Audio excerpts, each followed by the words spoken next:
Идниот понеделник македонските превозници излегуваат на двочасовен протест пред делегацијата на ЕУ во земјава. Бараат изнаоѓање на преодно решение за проблемот на професионалните возачи со престојот во Шенген зоната. Протестот, како што посочија од асоциацијата Макам Транс, се одржува ден пред состанокот на работната група во Брисел, на кој треба да се разговара токму по ова прашање.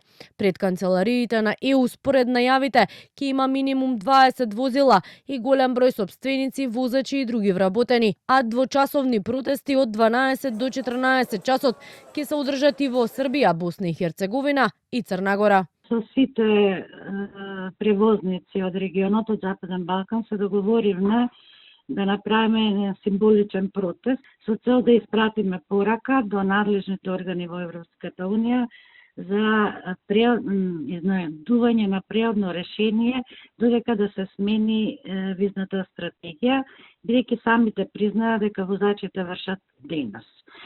Што ќе се случи и како ќе се случува понатаму зависи све од состанокот кој ќе се одржи во Брисел.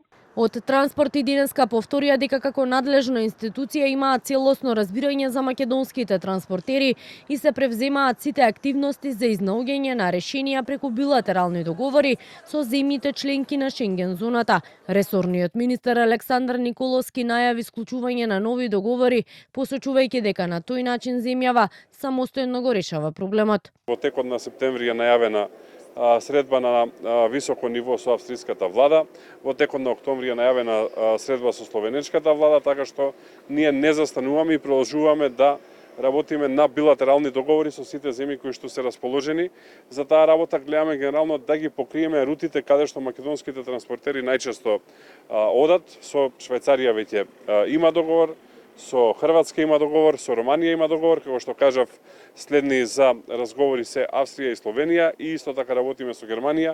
И додека властите преговараат со земјите членки поединечно, од асоциацијата Макам Транс велат, доколку на состанокот на 1 септември во Брисел не се донесе преодно решение, на 14 е можен нов протест, но на граничните премини.